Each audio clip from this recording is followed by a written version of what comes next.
right. Hey, thank you all for being here. I really appreciate you coming down for Sunday school. I hope you're getting half as much out of this as I am, because I just really, my soul is encouraged to go back and review some of these things. So you should have a handout that says Theology of the Cross, but it's not the same one we did last week. So this one should say weeks 13, 14, and 18. That's the sheet we're going to start working from today. But I want to start with just a little clip. I should have played this actually probably a couple of weeks ago when we were talking about, I know somebody still they mentioned it, it's wrestling with this idea of God being in control of everything, rather than our free will or random events taking place. And so this is worth watching, a little clip. This is from the Hiding Place. Do you know that story? No, if you raise your hand if you know that story. Yes. Corrie ten Boom? Yeah. We saw this clip for another Bible class. You did? I think, like a year ago, you showed us this for Hiding Place. Oh, okay. for something. Well, boy, I'm sorry about that. I recognize it too, but I think once I see it, then I might say I yes. forgot what we were talking about. Should we not show it then? Show it. I forgot what I had for breakfast. So Okay. All right. Yeah. Yes. Yeah. And I heard Corrie ten Boom when she was still alive. She spoke down at McCormick Place, and my family, we went down there, so I can remember seeing her so much. She was. My mom really- had a personal conversation with her. Really? Yes. Wow.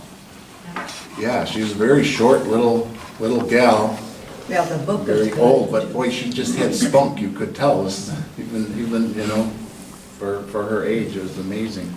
So, yeah, just as a recap, if you may remember, her family was in Holland after the Nazis took over in World War II, and there were Jewish people that were being rounded up to go to the concentration camps. So her family was very strongly Christian, and they hid some of the Jews in their house so the Nazis wouldn't get them. Well, eventually it was discovered, and so then her family was sent to the concentration camp.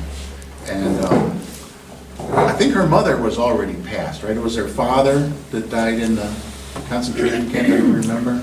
Her sister, too. And yeah, the one you see on the screen there, that's her sister. It's Corrie and Betsy. Yeah, I was gonna say Becky, that was right. Betsy. That's Betsy. Betsy was the one actually that Corrie said kind of had a little stronger faith than she did. She looked up to Betsy a lot. And so they're in the women's concentration camp, and they're reading scripture, and groups of them are getting together and singing and praying. So watch what happens here. Comfort the frightened, help the weak, be patient with everyone. Do not repay evil for evil, but always try to do good to one another. Always rejoice. Pray constantly. Give thanks in all circumstances. For this is the will of God in Jesus Christ. And to the mindless, the word sounds so comforting. In this place, it's mockery. God didn't make this place. Men did. But he has power. Surely he could stop them. Unless, of course, he's a sadist. Oh no, he's love. All love. Then he's impotent. You can't have it both ways, my dear.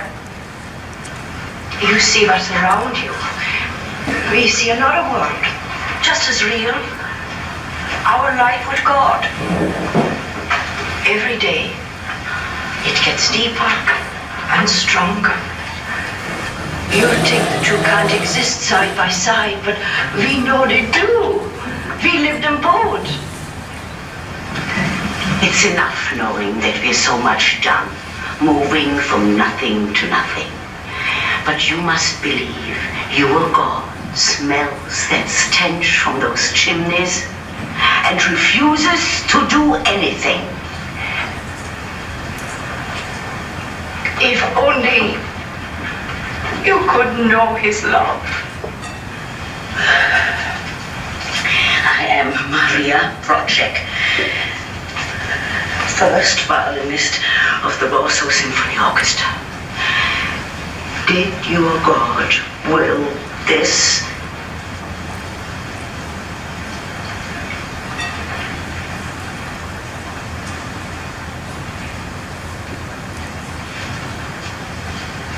We cannot answer. All I can say is that the same God you were accusing came and lived in the midst of our world. He was beaten, and he was mocked, and he died on the cross. And he did it for love, for us. And why do you think your God of love sent you here?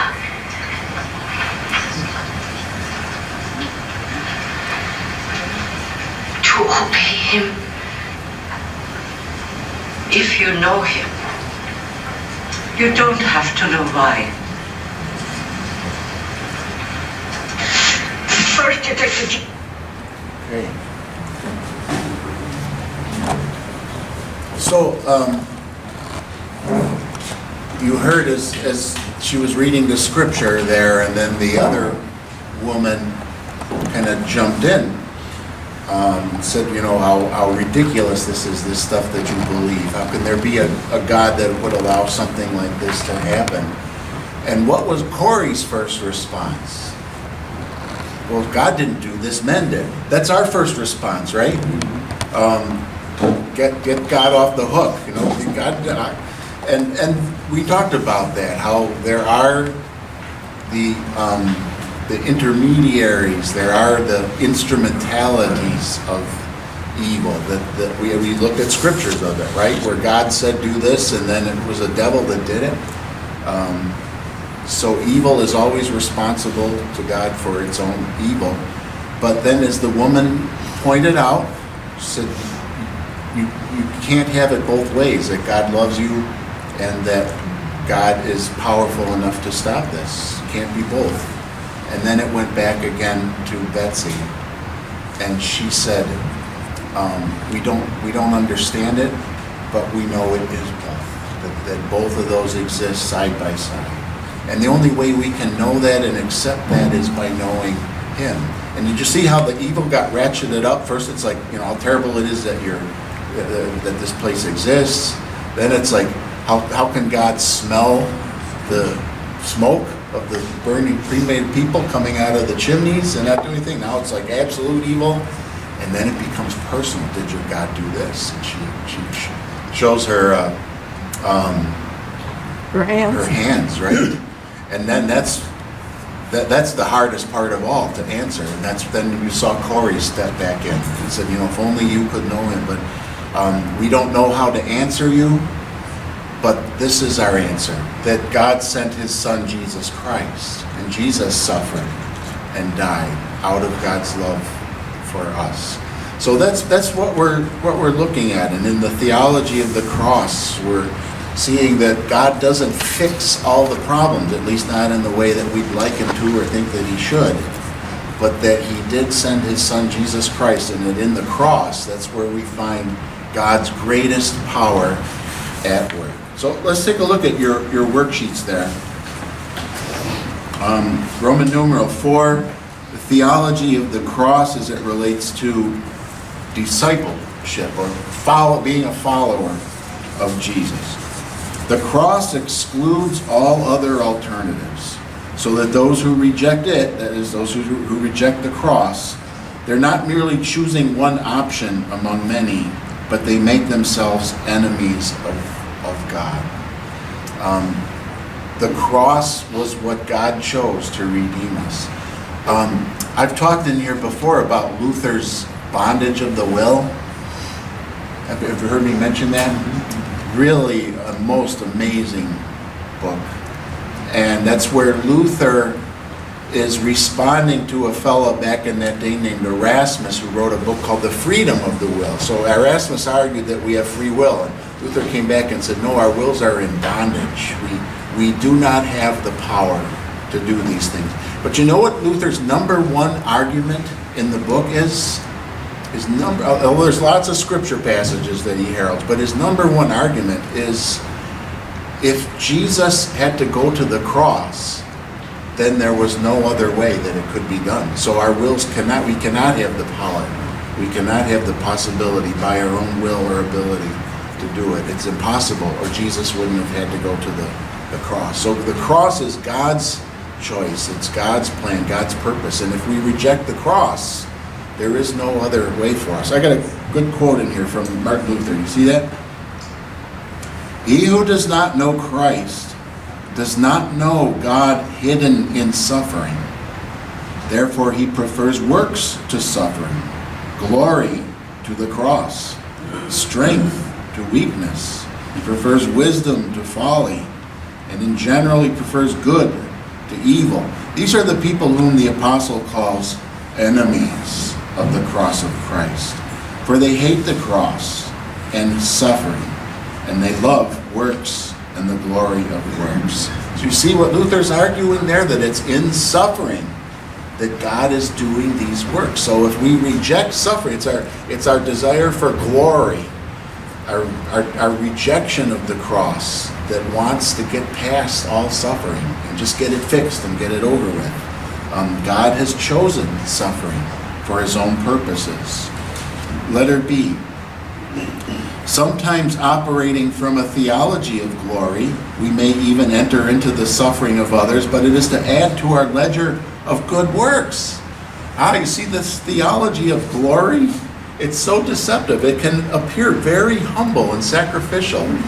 Oh, what a good person I am because I care for these people who are hurting and who are suffering. But what's at work in them? The theology of glory, right? It's very deceptive in us. Letter C. Suffering and evil are not the same. We embrace suffering as God's activity upon us. Have you thought of it that way before? That when you're suffering, God is at work in that? It's God's activity. He's doing something. In suffering, we become completely passive. Our ability to choose or our ability to act is removed from us. But only in the death of human will and ability does God work his righteousness in us. So why does God allow suffering or bring suffering? Part of it clearly is that in suffering we become unable to do what for ourselves what we want to do. That's why I think in general older people suffer more than younger people, because as you get older you got more stuff, right? I was teasing Dawn. I said I reminded myself of my grandma, because somebody asked, how are you? And I was like, oh, I got this and I got that, and I'm going to the doctor for I'm thinking, wait, I remember my grandma used to always talk on the phone like that, have those conversations. But why does God do that? Part of it is he's preparing us for our departure. He prepares us to leave this earth by taking away all of our abilities and all of our strengths. And the more those things happen, the more we yield ourselves into his hands, so that when the time comes, we're ready. So we're like, yes, Lord, I'm ready to go. Because everything I have has been lost. I think we looked this passage up, but let's look it up again. Galatians 2:20.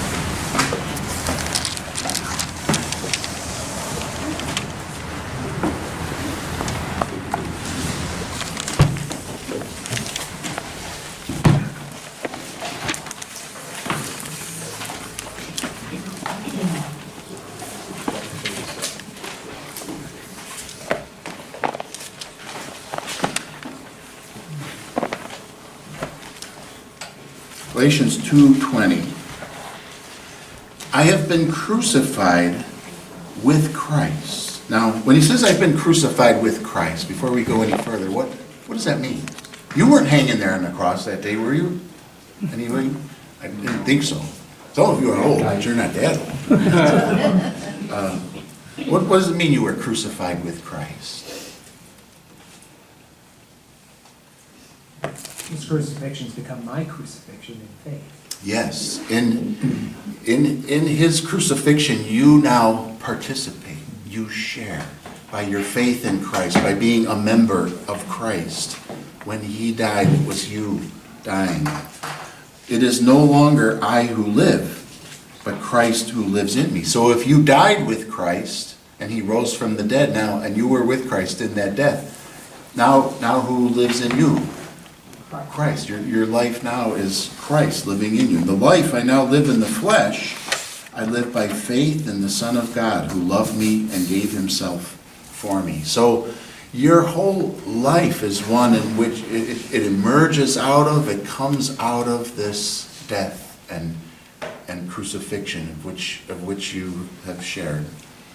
Okay, we also saw this other passage, but I think it's worth reading twice too. 2 Corinthians 12. 2 Corinthians 12.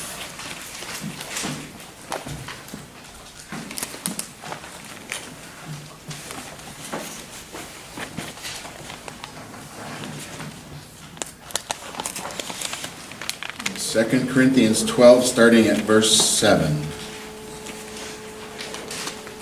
So to keep me from becoming conceited, because of the surpassing greatness of the revelations, a thorn was given me in the flesh, a messenger of Satan to harass me, to keep me from becoming conceited. 3 times I pleaded with the Lord about this, that it should leave me. But he said to me, my grace is sufficient for you, for my power is made perfect in weakness. Therefore I will boast all the more gladly of my weaknesses, so that the power of Christ may rest upon me. For the sake of Christ, then, I am content with weaknesses, insults, hardships, persecutions, and calamities. For when I am weak, then I am strong. So Paul gets this thorn in the flesh, and the thorn in the flesh was because of the greatness of the revelation. So his suffering was intentionally sent by God, partly to counteract his the great things that were happening to him. And he prays. Did you catch it? He prayed 3 times and asked the Lord to take away. What if I could tell you, hey, guess what? St. Paul is going to be visiting our church next week, and after church we're going to have, I invite you all to come up to the altar for prayer. And would you miss church next week? No. No, who would do that? Oh yes, I want Paul to pray for me. But here he prayed 3 prayers that God said no. The answer was no. Why? Because God's grace is sufficient. His power is made perfect in weakness. So the thorn in the flesh is our weakness by which Christ manifests his strength. And number 2, Paul boasts in his weakness. It is the mark of Christ at work in him. I wish I could remember her name. Boy, talk about Paul forgetting breakfast. I forget names really bad. She's a really marvelous woman theologian. And I read something from her a long, long time ago. She was not the most pulchritudinous of the fairer sex. You know what I'm saying? And, Does it mean she was ugly? I didn't want to say that. Homely? Yeah, homely, there you go. So she never married, and she had eye problems. She was going blind, it's hard to be blind if you're a theologian, because what do we do all day? We're reading books, yeah. But she wrote something that was so filled with grace, and she talked about how she thanked God in her life for those things. What would most of us do? If I was losing my eyesight, I'd be going, oh dear God, help me regain my eyesight. Help me, Lord, that this doesn't happen. She was thanking God for it because she saw it like Paul does here. not the way we would. She saw it as something by which God was going to be working in her, some way through which Christ would be magnifying his name in her life through this. And so she welcomed it. And she prayed in her prayers. She praised God and thanked him for it. It was just, I wish I had that quote. It's just so beautiful. Johnny Erickson, ta-da, is another huge Is she one that's example. The paraplegic. Yeah. Yeah, and the things that she has done for God. Yeah. Written, yeah. It's amazing. Number 3. When we say to ourselves, and this is something we all say to ourselves, right? My life would be really good if, yeah, we all think, oh, I got a good life. I'm thankful to you, Lord, for my life. But boy, it'd be better if my hip didn't hurt. Boy, it'd be better, right? If I didn't have this or if I didn't have that. When we're saying that, what are we saying in reality? That Christ is not in charge. That he doesn't know what he's doing with my life. God, I know better what my life would be. If you'd let me take charge here, thank God he doesn't. Yeah, right. He knows better what our life should be. Paul learns that when he has surpassingly great things, Christ also gives him suffering, right? And God has purposes and reasons for that. His power is made perfect in our weakness. It's revealed more in suffering. Number 4, look again at verse 6. I didn't read it. I guess I should have. Though if I should wish to boast, I would not be a fool, for I would be speaking the truth, but I refrain from it, so that no one may think more of me than he sees in me or hears from me. So what's Paul worried about? That people are going to think too much of him. What are we worried about? The opposite. Yeah, that people are going to think too little of us. We want people to think higher and better of us all the time, right? Paul was worried that people would think too highly of him. He was glad to be cut down a few notches there. So you see the difference here in Paul's way of thinking from the way that is most normal for us to think what this theology of the cross is. The theology of the cross is not only at work, the theology of glory, which is the opposite of the theology of the cross, is not only at work in the non-Christian religions, but it's at work in many, many Christians a lot of the time. We honor Christ and we confess Christ, but we live as though we're driven by a theology of glory, the expectation that things should always be improving and getting better, and if they're not, then something's wrong with God. God doesn't quite have it right yet. That's our normal approach.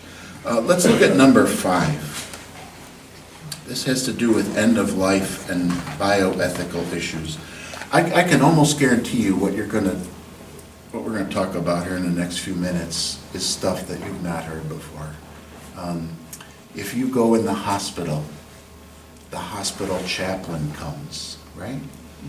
And you should always, by the way, if you do go in the hospital, the chaplain comes, what should you say? Oh, would you call my pastor? But it's okay, I'm not jealous of you. You can talk to other people. But one of the things they will ask you is to do a, what do you call the form? Somebody help me. End of life? Yeah, the end of life, what's the form called for that? Living will? Yeah. No, where you end of life assessment? Yeah, where you predetermine what your wishes are. DNR. If you should be, well, that's part of it, yeah. What you predetermine what your wishes are if something should happen. And Durable power of attorney. Yeah. that's not the one I'm thinking of though, because that's giving power to somebody else to make decisions. Oh, okay. The document I'm thinking of is what your wishes are if you become Right. incapacitated. And what is, we laud that, we're like, oh, that's such a good thing. Everybody should have one of those, because what would happen if you fell into a state of mind where you're no longer able to tell the doctor what you want, and then the family is left trying to make the decision, and So we should, tell us what you want right now. We praise that, like everybody should do that. What's wrong with that? What's the highest value in that equation? By presenting the question in that way, what are we valuing the most?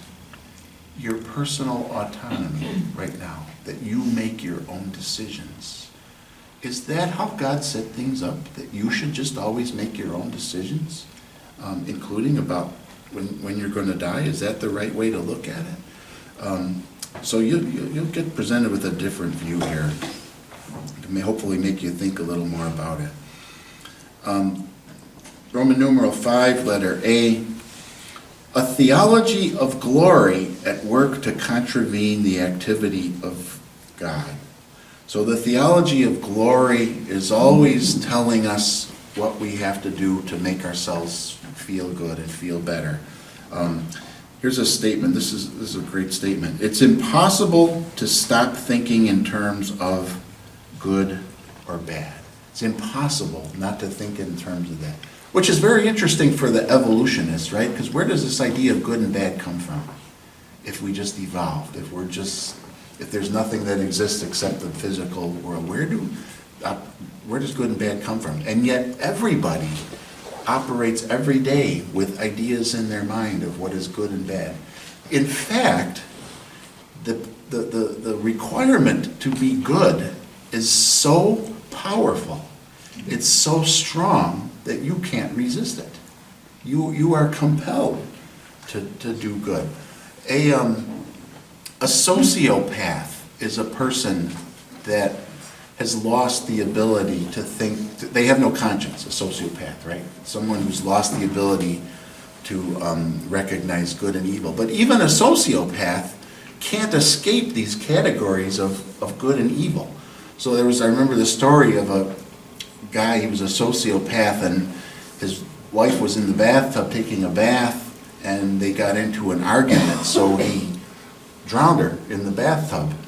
And then he wrapped her up in some sheets or blankets or something and took her to the bridge and dumped her in the river. Well, her body came up somewhere, and they traced it, and they put the whole story together, and they captured him. And this psychologist interviewed him, and the psychologist said to him, "Do you understand what you've done? Do you understand what's wrong?" He said, "Yes, I do."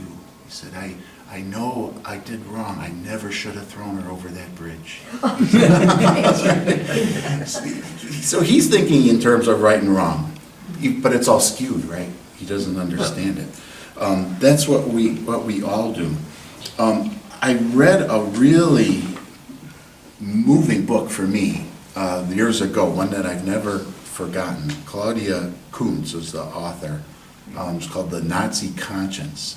And she examines in there how the Nazis came to power. And she looks at it from different perspectives, like how did the academicians, how did the people at universities get on board with the Nazis? How did the scientists get on board with the Nazis? How did the church get on board? There were some exceptions, but most of the church got on board with the Nazis, right? How did all of these people who should have known better, should have realized that this philosophy was terrible, how did they all jump on with this idea and become part of it? And it was using the power of the conscience.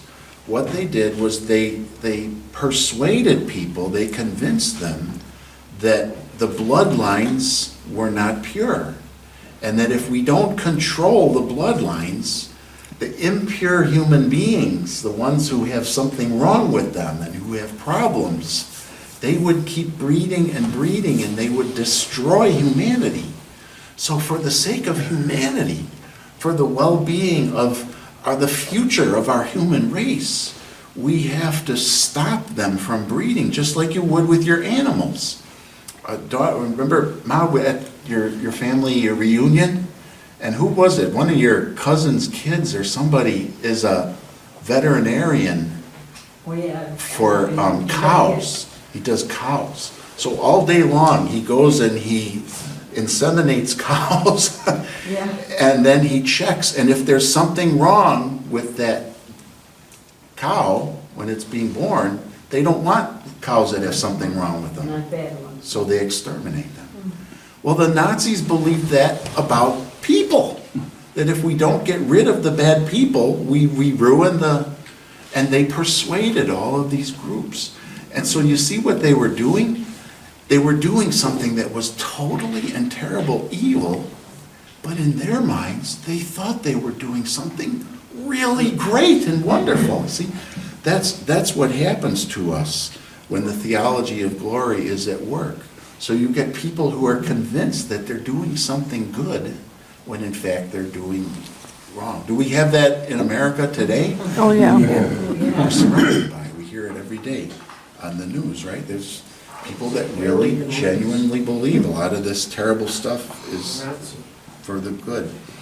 Do I have time to do this? I will. We do evil in the name of disordered goods. So this comes from a book from J. Budziszewski. He's a political science professor at the University of Texas. He's a very strong Roman Catholic and a really profound thinker. But he looks at our society in terms of all the things, the impulses and the things that are in our culture to push people to do, and how we think we're doing good when we do them, when in fact what we're actually doing is something that's twisted. We've twisted the good. So we believe it's good when it's not. So he talks, for one of them here is spoiled pity. Is pity a good thing? I think so. Yes, it is. To look on someone else who is suffering and to feel pity for them. Your heart goes out to them in their suffering. You don't just walk by or ignore it. Your heart goes to them. But spoiled pity is when your pity for them is twisted so that you're actually concerned about how this affects you. So this is a powerful sentence here, right? Talking about maybe somebody who's suffering really badly. I don't want to put this person out of her misery. I want to put her out of my misery. So the, what do you call this movement across America where people should have the right to end their own lives if they want to? Euthanasia. And as I understand it, this is taking root in Canada. So Canada is further along than we are. In Oregon. Or in Oregon is one of the Yeah, worst state of states. Oregon. Yes. It's over in Holland. In Holland, Sweden. and right. It's really. Yeah, Right. it's- And of course, some of the drawbacks, which people are rightly pointing out, is as good as it sounds that someone should have autonomy to say, I have so much pain, I just want to end my own life. Oh, good for you. That's courageous. You know?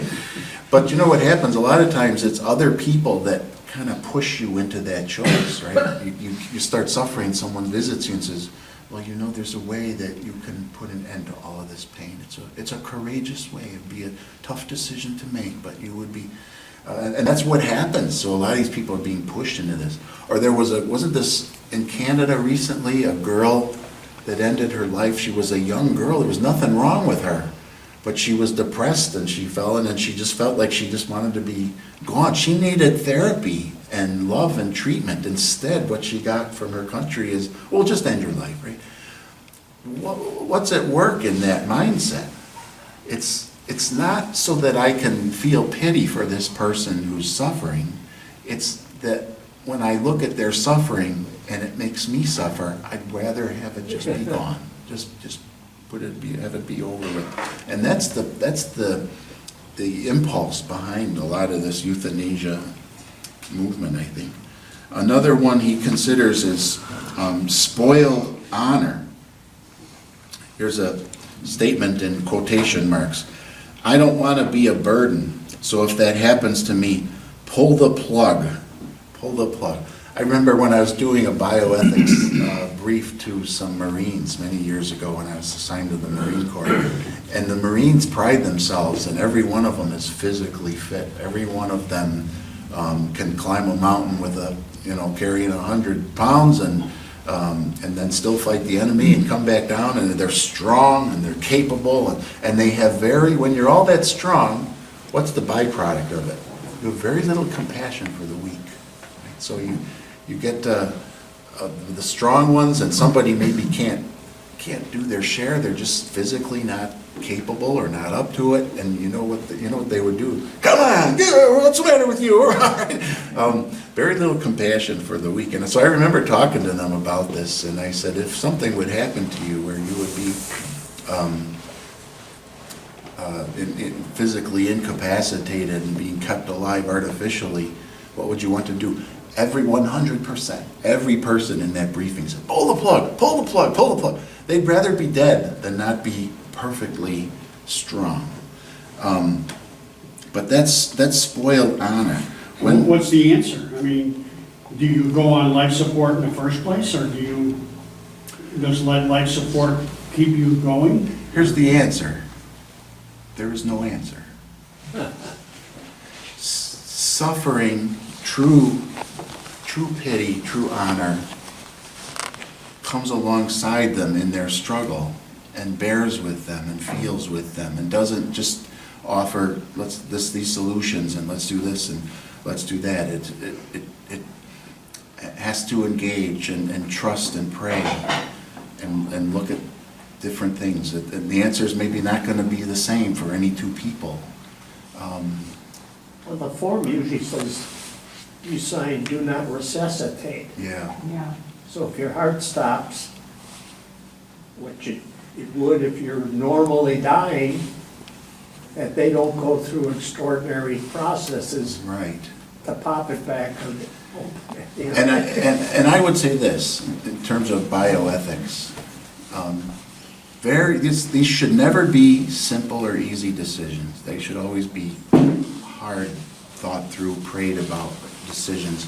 But our lives we have a trajectory, right? You're born, you get bigger, you get stronger, you get healthier, you can do more things, you reach your peak at some point, and then what happens?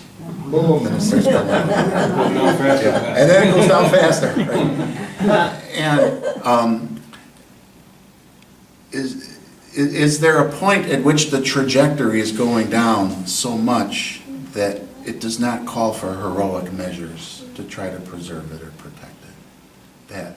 I think that is a thoughtful Christian thing to do, right? Where you say, no, this is the Lord's will to let them go at this point. Let's let them go. But I wanted to read these couple sentences here. This idea that I don't want to be a burden, so if that happens to me, pull the plug.